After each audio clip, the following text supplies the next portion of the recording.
자, 이어서 이제 9번, 10번인데 이 9번, 10번은 조금 예전 스타일이긴 하지만 알아둘 필요가 있어요. 현재 첫 번째 보면은 A1이 얼마야? 그러면 1 나왔어요. 2고요. 2. A1은 2인데 AM 플러스 1은 이렇게 나오면서 자연수 K의 개수래요. 아, 그러니까 AM 플러스 1이 뭔데? 하면 바로 자연수 K의 개수구나. 자, 이렇게 설명이 되는 거예요. 그러니까 점화식을 만들어라는 뜻이죠. 그러니까 내가 구하는 값이 뭐다? K다. 그런데 문제를 보면은 n 플러스 2분의 1, 그 다음에 K분의 AN, N분의 1 나왔어요. 여기서 착각하시면 안 되는 게 내가 구하는 건 N도 아니고 AN도 아니야. 무슨 값 구하는 거야? 하면은 K 값을 구하는 게 목적이에요. 그쵸? 그러면 K 값이 어디 있어야 되냐면 가운데 있어야 돼. 근데 얘가 하필이면 어디냐면 분모에 있어요. 근데 여기 전부 다 양수잖아요. 생각해 봅시다. 2하고 3하고 비교하면 얘가 더 크죠. 그런데 만약에 이거의 역수를 취하게 되면 거꾸로 2분이 더 크죠. 그러니까 양수라는 현재 부호에 대한 변화가 없다면 이거 역수 취하는 순간에 어떻게 돼? 라고 하면 부등호 방향이 바뀐다. 이게 되는 거예요. 아, 이런 식으로 바뀌겠구나. 요거는 역수 취해주면 n, 그 다음에 여기는 n 플러스 2가 되는구나. 설명해 주는 거야. 그 다음에 여기서 마지막으로 an을 넘겨준다면 부등호 방향 살짝 바꿔서 먼저 적어주면 n 곱하기 an, 여기는 n 플러스 2 곱하기 an이구나. 이렇게 적어주시면 되겠어요. 자, 그 다음에 여기서 이제 개수를 구하는데 이게 문자잖아요. 그러다 보니까 학생들이 이거 어떻게 구할지 참 힘드네 이럴 수 있어요. 이럴 때는 예심을 하나 만드세요. 만약에 5보다 큰데 K가 만약 13보다 작아요. 얘를 찾는 거예요. 그러면 여기 들어갈 숫자가 뭐죠? 하면 6, 7, 8 해서 12까지야. 이렇게 되는 거예요. 그러면 내가 가질 수 있는 가장 큰 수가 몇 개지? 그러면은 1부터 계산하는 거야. 무조건 1부터. 그럼 1부터 해주면 얘보다 어떤 수? 하나 작은 수. 1부터 얼마까지? 12를 가질 수 있는데 정확히 말하면 1부터가 아니고 5보다 크니까 6부터야. 그러니까 어디까? 6을 먹으려면 그 전 단계인 5개를 빼겠구나. 이게 되는 거죠.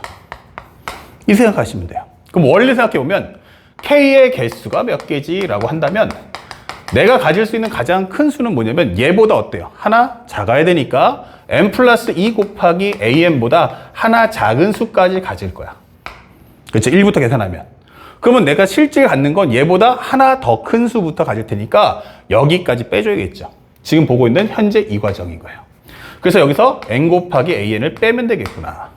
맞아요. 그러니까 현재 n 곱하기 n 같으니까 지워주세요. 그러면 이것은 바로 2an-1이다. 이 되는 거죠. 자, 그러면 정리했어요. 그럼 두 번째는 뭐냐? A1은 2고요. an 플러스 1은 뭐다? 바로 2an-1이다. 바로 이게 이 문제의 포인트예요. 점화식 만들어 와. 그리고 10번째 한 가져와 했으니까 초항값 줬잖아요. 그럼 앞에서부터 펼쳐주시면 돼요. A2는 2 곱하기 2니까 여기는 2의 제곱 마이너스 1가. 그 다음에 A3는 뭐예요? 또 여기다가 2배 해주세요 하면 2의 3승 마이너스 2, 거기서 1을 빼주세요. A4는 뭐죠? 2의 4승 마이너스 2의 제곱 마이너스 2. 요 값에 2배를 한 후 1을 빼주세요. 이게 되는 거야. 그러면 이렇게 흘러간다면 흐름이 보이잖아? 그럼 10번째 항은 2의 같으니까 10승. 근데 여기 항 차이가 2의 1승, 3승 1승. 오케이. 두 칸 차이 나니까 2의 8승, 2의 7승 해서 나중에 마이너스 1까지 이렇게 되는 거죠. 그러면 이 흐름을 연결해 본다면 이렇게 묶어준다면 여기는 플러스가 되지 않을까? 이게 되겠죠. 그렇다면 이것은 2의 10승인 1024. 여기는 등비수열의 합인데 이렇게 하면 공비가 2분의 1이고요. 여기를 초항으로 보겠다 하면 공비가 2가 될 거예요. 그럼 나는 공비가 1보다 큰 게 좋으니까 2-1, 2-1에 처음 등장한 수는 1 이렇게 되는 거죠. 그럼 항의 개수가 몇 개야? 라고 하는데 2의 8승, 2의 7승에서요. 나중엔 2의 1승 플러스 1이니까 여기까지가 8개. 요거까지 하면은 9개다 이게 되는 거예요. 아, 이게 바로 9개구나. 그러면 여기는 2의 9승 마이너스 2다. 그렇다면 마무리 해준다면 이 값이 얼마입니까? 라고 한다면 여기는 1024. 여기는 지워지고 2의 9승은 512. 마이너스니까 511이다. 정답 513이야 라고 문제를 풀어주시면 손쉽게 해결할 수가 있다. 아시겠죠? 결국 이 문제의 하이라이트는 여러분들이 이 점화식을 만들어 오는 것까지가 사실은 가장 중요한 핵심이었어 라고 보여주는 거예요. 그러니까 이 사실 꼭 잊지 마시고 문제에서 am 플러스 1은 이라고 해서 m 플러스 1번째 항을 공개할 거라는 것도 알고 계셔야 됩니다. 자, 이제 대망의 마지막 문제입니다. 2019년도 9월달 모평이고요. 이게 바로 이 당시 킬러 문제 중에서 가장 어려웠던 문제였어요. 자, 그럼 어떤 내용인가 한번 살펴봤더니 맨 처음에 이렇게 그림을 주면서 현재 보다시피 0,0에서 한 칸을 갈 때마다 이렇게 수직 방향으로 수직과 수평을 왔다 갔다 하고 있어요. 설명하는 내용을 보니까 길이가 1인 3분이 수직으로 만나도 연결된 통로가 있는데 이 경로를 따라서 원점에서 멀어지도록 움직이는 점 P의 위치를 나타내는 점 AN을 다음 규칙에 따라 정하겠습니다. A0는 무엇입니까? 그럼 원점이에요. 오케이. A0는 원점이다. A0는 원점.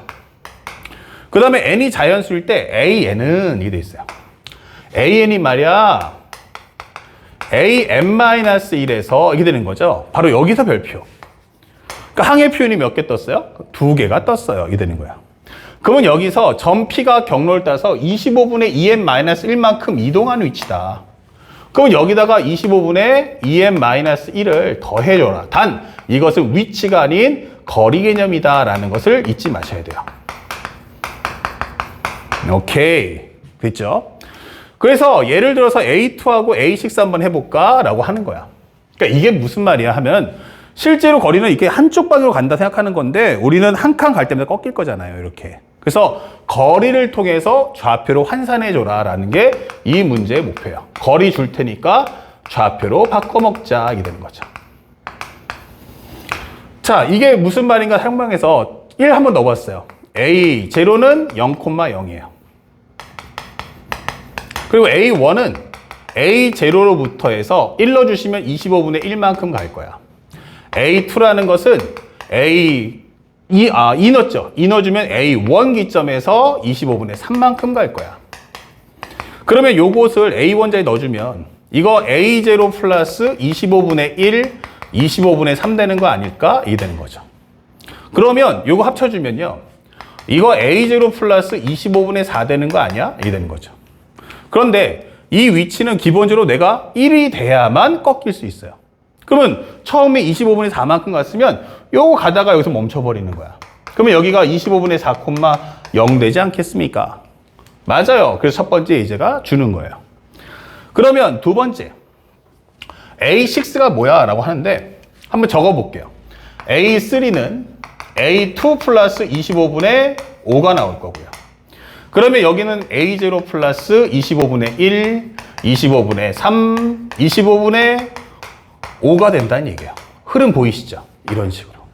그러면 만약 A6라고 한다면 A0 더하기 25분의 1, 3, 5 이렇게 된다는 얘기예요. 그리고 항의 개수가 3개일 때는 A3일 때는 이렇게 값도 3개구나. 그러면 6개면 여기도 25분의 7, 25분의 9, 25분의 11이겠구나 라고 또 예상할 수 있어요. 하나, 둘, 셋, 넷, 다섯, 여섯. 그런데 더해보니까 A0 플러스 여기가 얼마야 하면은 여기가 25분의 10 그러면 25분의 20에다가 요거 더해주면 16이니까 36이야 이게 되는 거예요. 그렇다면 이게 거리로 갔을 때는 현재 여기가 한 칸이고 여기가 한 칸이잖아. 그러면 맨 처음에 25분의 25만큼 가고 남은 거리 25분의 11을 요만큼만 더 가면 되지 않겠어? 라고 설명하는 거죠. 아, 그러면 이거 1, 얼마다 좌표는 25분의 11이겠구나 라고 설명해 주는 겁니다. 자, 그랬더니 여러분들이 보다시피 이렇게 예제에서 1, 25분의 11이다 라고 보여주는 거예요. 내용이 이해됐죠? 그러니까 거리를 가지고서 뭐해라? 좌표로 바꿔라. 그런데 이렇게 한다면 이제 흐름을 알았으니까 만약에 AN이면 어떻게 될까라고 설명해 봤어요. AN 번장을 바로 간다면 AN은 결국 A0에다가 25분의 1, 25분의 3, 이렇게 해서 25분의 2n-1까지. 근데 여기다 1 넣어주면 1이고 2 넣어주면 3이니까 이건 n번째니까 항의 개수가 n개네 이렇게 되는 거예요. 그렇다면 이 값은 현재 an이고요. 여기는 an.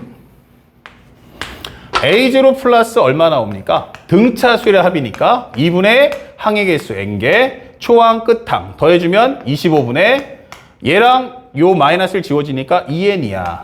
아 그러면 a0 플러스 25분의 n제곱이구나. 이게 되겠죠. 요가. 아 요거 이끼리 약분된다면 결국 25분의 n제곱이야. 오케이 끝났어요. a0 플러스 25분의 n제곱이야. 그런데 문제에서 뭐라고 했냐면 내가 y는 x에 있는 점을 원점에 가까운 수로 나열할 때 x좌표를 두 번째는 x좌표를 a라고 하자. 이 얘기는 뭐냐면 지금 보다시피 점을 가다 보면 이렇게 갈 수 있단 말이에요. 그런데 y는 x에 있으라는 건 여기에 있어 달라는 얘기예요. 근데 하다 보면 운이 좋게 여기에 걸릴 수도 있고요. 아니면 여기서 이 점 다음에 바로 이 점으로 넘어갈 수도 있다는 거예요. 그러니까 딱 걸리는 게 두 번째 나올 때가 언제냐. 그러면 거꾸로 생각해 보세요. 여기 있다는 것은 거리가 얼마 나와야 돼? 하면 거리가 2가 나와야 되고요. 여기는 거리가 4가 나와야 되고 거리가 6이 나와야 되고 거리가 8 나와야 돼. 이렇게 되는 거예요. 아 그러면 살짝 와서 당신의 말을 따라가 보면 얘가 바로 2, 4, 6, 8, 10, 12 이렇게 흘러가라는 얘기구나. 좋아요. 그러면 이걸 정리해 보니까 얼마 나옵니까? n제곱이 50, 100, 150, 8, 26, 8, 40이니까 200, 250, 25 곱하기 12 해주면 2, 50, 2는 4, 25니까 여기는 300이 되겠죠. 그 다음에 350, 400 이렇게 흘러가겠구나라고 예측을 할 수 있죠. 왜냐면 거리가 50씩 커지니까. 그러면 이 중에서 완전 제곱수가 누구야? 이게 되는 거예요. 그럼 50 안 되죠? 이거 된다는 얘기예요. 이거 아니죠? 이거 안 되죠. 왜냐면 기본적으로 우리가 알겠지만 3의 제곱은 9, 4의 제곱은 16, 5의 제곱은 25 이렇게 넘어가니까 이거 50 곱하기 5잖아요. 50 곱하기 5지 5의 제곱은 아니잖아요. 그러면 될 수 있는 게 누구야? 그럼 얘가 된다. 이게 되는 거예요.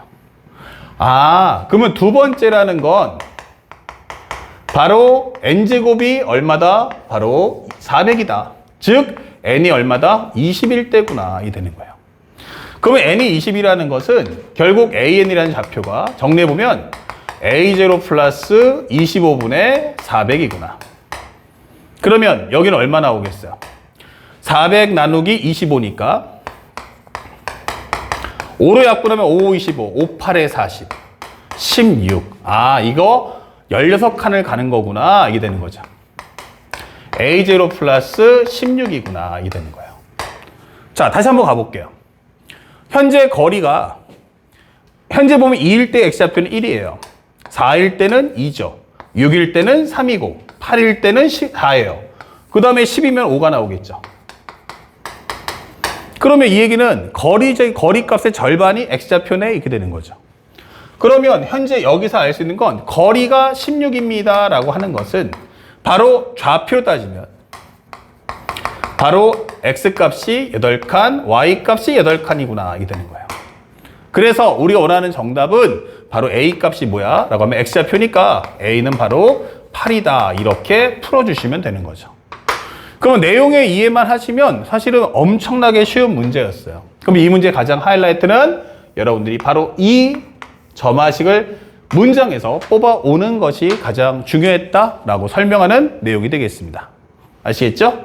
그래서 어렵지 않은 내용이었습니다. 어렵지 않은 내용인데 생소하다 보면 여러분들이 준비가 안 될 수 있으니까 이 강의를 통해서 완벽하게 준비해 놓으세요. 그래서 오늘 강의를 통해서 점화식의 문제는 어떻게 출제될 수 있는지 그 모든 경우의 수를 완벽하게 배우고 익히시길 바랍니다. 자, 그 다음에 남은 것이 이제 수열 증명 문제, 수학적 귀납법 증명 문제인데 최근 트렌드는 안 맞아요. 그래서 선생님이 고민을 하다가 이 수학적 귀납법 증명 문제는 하지 않겠습니다. 딱 점화식까지만 공부하시고요. 최근에 나오는 트렌드상으로 봤을 때는 아마 상학함수에 관련된 기본적인 우리가 알고 있는 사인 법칙이나 코사인 법칙에 관련된 기하학적인 문제라든지 아니면 수투에 관련된 극한 미분 적분에 관련된 시험 문제가 출제되는 흐름이기 때문에 그다지 신경 쓰지 마시고 나중에 우리가 선생님이 준킬러 즉 킬러 문항 원전 정보 강의를 할 때 그때마다 하나하나 훈련을 쌓아가도록 훈련을 가르쳐 주도록 하겠습니다. 알았죠? 그러니까 오히려 증명 문제는 앞에 상학함수에서 배웠던 그 빈칸 추론 문제만 똑같이 적용해서 공부해 주시길 바랍니다. 아시겠죠? 자, 여기까지 해서 2023 현재 개념적 사고 수학원의 전체 강의를 완강토록 하겠습니다. 현재 수학원 강의를 모두 다 완강했으면 바로 여기서 끝이다가 아니고 선생님 교재를 가지고 다시 한번 꼼꼼히 선생님처럼 교재를 안 보고 혼자서 설명할 수 있는 단계까지 계속 반복해 주시기 바라고 워크북을 통해서 꾸준히 문제풀이 능력을 좀 더 향상시키시기 바랍니다. 알겠죠? 또한 교재가 필요하신 분들은 저한테 연락을 주시면 레벨업에 관련된 교재를 구매할 수 있도록 도와드리겠습니다. 만약 선생님 강좌의 이 개념적 사고와 두 번째 문제풀이 강좌인 레벨업에 대한 연습만 충분히 하시면 아마 올해 수능에서 못 나와도 1등급 이내는 반드시 나올 거다라고 약속드리겠습니다. 선생님은 다음 강의와 함께 찾아뵙겠습니다. 선생님이 후속 옆에 있는 강좌인 수투나 선택 과목인 확통, 미적, 기하 꼼꼼히 활용해서 올해 수능을 잘 준비해 주시기 바랍니다. 종광입니다. 수고하셨습니다.